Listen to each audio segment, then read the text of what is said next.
சிலுவையை அன்போடு ஏற்றால் மீட்பை தரும். சிலுவையை சிலுவையாக பார்த்தால் துன்பத்தை தரும். கிறிஸ்து இயேசுவில் அன்புமிக்க சகோதர சகோதரிகளே, இன்று நாம் தாயாம் திருவையோடு இணைந்து பொது காலத்தின் 23ஆம் வாரத்திலே ஞாயிற்றுக்கிழமையிலே இன்றைய இறை வார்த்தை வழிபாடானது சிலுவையை அன்போடு ஏற்றால் மீட்பை தரும். சிலுவையை சிலுவையாக பார்த்தால் துன்பத்தை தரும். இதை நான் சிறப்பாக இன்றைக்கு நம்முடைய இந்தியாவினுடைய முதல் மறைசாட்சி புனித தேவசகாயம் பிள்ளையினுடைய வாழ்விலிருந்து உங்களுக்கு எடுத்து கூறலாம் என்று நினைக்கிறேன். தேவசகாயம் பிள்ளை நட்டாலத்தில் கன்னியாகுமரி மாவட்டத்தில் பிறந்தவர். அவர் ஒரு அரசாங்க அதிகாரியாக உயர்ந்த நிலையில் இருந்தார். 1745 டச்சு படைத்தளபதி பெர்ட் டி நோபிலி என்ற கிறித்தவ சிப்பாயின் மூலம் இறை வார்த்தையை கேட்டார். தேவசகாயம் இயேசுவின் வார்த்தையில் கவரப்பட்டு தன்னுடைய பழைய நம்பிக்கைகளையும் செல்வ வாழ்க்கையும் விட்டுவிட்டு கிறித்தவத்தை ஏற்றுக்கொண்டார். அவர் லாசரஸ் என்ற கிறிஸ்தவ பெயரை எடுத்தார். ஆனால் அந்த காலத்தில் ஒரு உயர் ஜாதி நாயர் கிறிஸ்தவராக மாறியது அரச குடும்பத்திற்கும் சமூகத்திற்கும் பெரும் அதிர்ச்சியை ஏற்படுத்தியது. தேவசகாயம் பிள்ளை மீது அரசாங்கம் கோபம் கொண்டு அவரை சிறையில் அடைத்தது. அவரை 3 ஆண்டுகள் கடுமையாக துன்புறுத்தினர். பட்டினி போட்டனர், கட்டைகளால் அடித்தனர், மேலும் பலவிதமான துன்பங்களை அவருக்கு கொடுத்தனர். ஆனால் ஒருபோதும் அவர் இயேசுவை மறுதலிக்கவில்லை.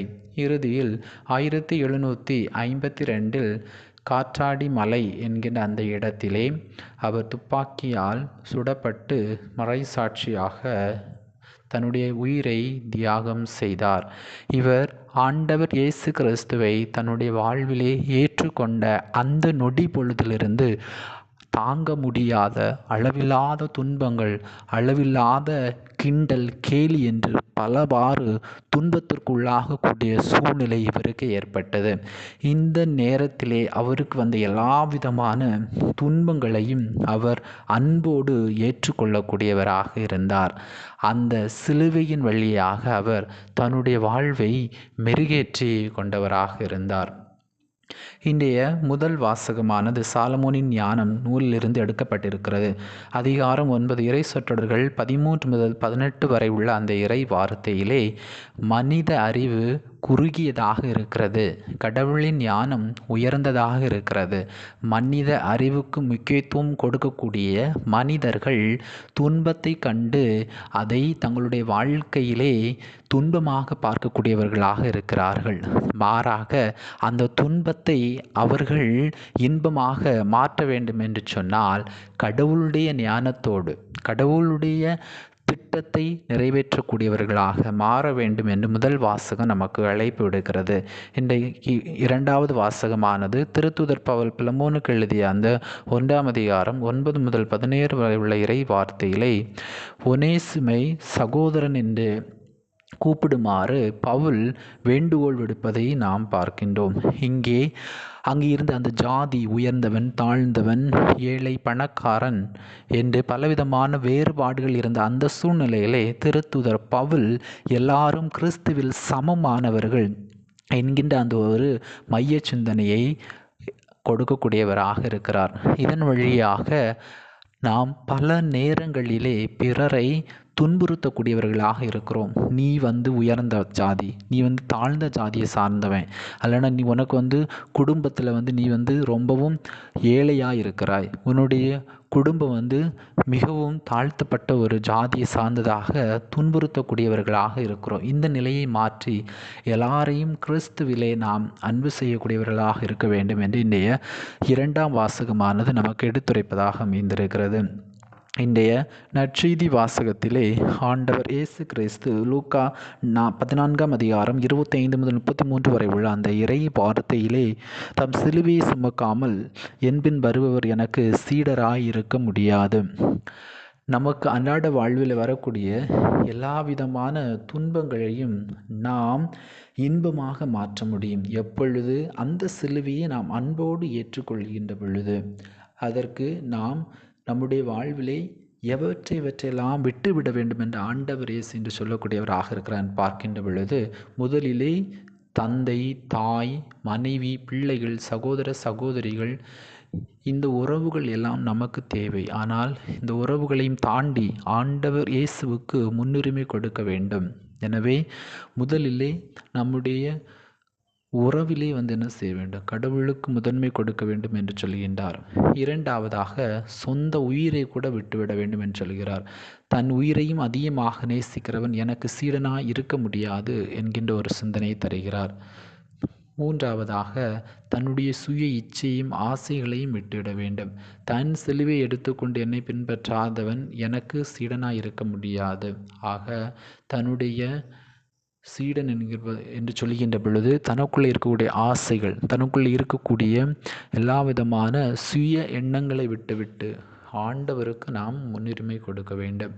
இறுதியாக பொருள், சொத்து, செல்வம் உங்களிடம் உள்ள அனைத்தையும் விட்டுவிடாதவன் எனக்கு சீடராய் இருக்க முடியாது என்று சொல்கிறார். நம் இதயத்தை சொத்தில் வைக்காமல் இறைவன் மீது வைக்க வேண்டும் என்பதை ஆண்டவர் இந்த லூக்கா நற்செய்தியின் வழியாக நமக்கு வெளிப்படுத்தக்கூடியவராக இருக்கிறார். ஆம், கிறிஸ்து இயேசுவில் அன்புமிக்க சகோதர சகோதரிகளை, நாம் எப்படி நம்முடைய வாழ்க்கையிலே வரக்கூடிய துன்பங்களை அன்போடு ஏற்றுக்கொள்கின்ற பொழுது இன்பமாக மாறும் என்று பார்க்கின்ற பொழுது, முதலிலே நம்முடைய குடும்பத்திலே எந்தெந்த வழிகளிலெல்லாம் நமக்கு துன்பங்கள் வருகிறது என்று பார்க்கின்ற பொழுது, குடும்ப பிரச்சனையின் போது, நோயின் வழியாக, குழந்தைகளின் கல்வி சரியாக நிறைவேற்றாமல் இருக்கிற பொழுது, வேலை இழப்பு, இவை எல்லாமே நமக்கு சிலுவைகளாக மாறக்கூடியதாக இருக்கிறது. ஆனால் இந்த சிலுவைகளை எல்லாம் நாம் அன்போடு ஏற்றுக்கொள்கின்ற பொழுது அந்த சிலுவைகள் கூட நமக்கு மீட்பாக மாறக்கூடியதாக இருக்கிறது. இரண்டாவது, சமுதாயத்திலே நேர்மையாக வாழ்பவர்களுக்கு சமுதாயத்திலே அதிகமான சிரமங்கள் வருகிறது.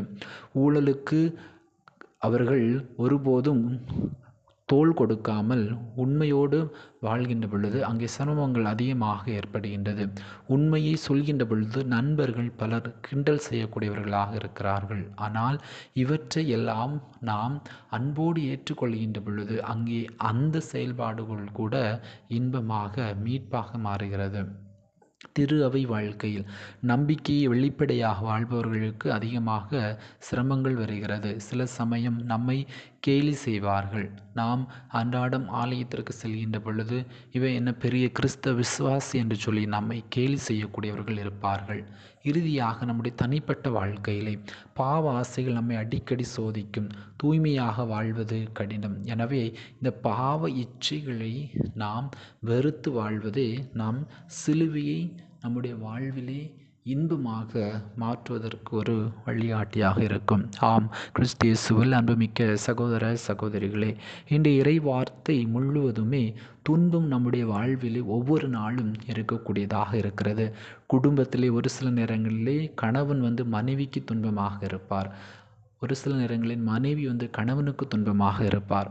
ஒரு சில நேரங்களிலே பெற்றோர்கள் பிள்ளைகளுக்கு துன்பமாக இருப்பார்கள். ஒரு சில நேரங்களிலே பிள்ளைகள் பெற்றோருக்கு துன்பமாக இருப்பார்கள்.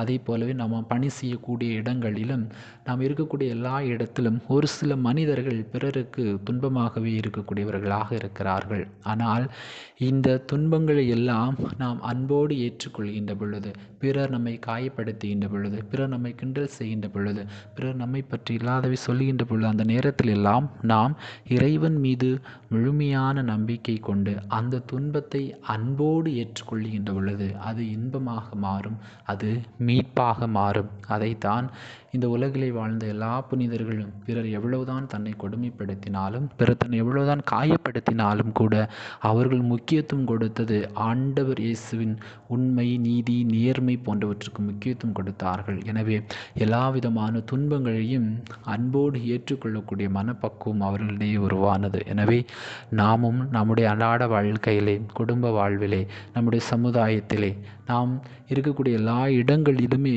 நாம் முழுமையாக ஆண்டவரை அன்பு செய்யக்கூடியவர்கள் துன்பத்தை அதிகமாக நேசிக்கக்கூடியவர்களாக இருப்பார்கள். துன்பத்தை அதிகமாக தன்னுடைய வாழ்விலே அன்பு செய்யக்கூடியவர்களாக இருப்பார்கள். எனவே நம்முடைய வாழ்க்கையில் வரக்கூடிய துன்பங்களை நாம் அன்போடு ஏற்றுக்கொள்வோம். அதன் வழியாக மீட்பை பெற்றுக்கொள்வோம். இதற்கு தேவையான அருள் வேண்டி இந்த நாளிலே நாம் இறைவன் நோக்கி மன்றாடுவோம். எல்லாமல்ல இறைவன் தந்தை மகன் தூய ஆவி உங்களை நிறைவாக ஆசீர்வதிப்பாராக. ஆமீன்.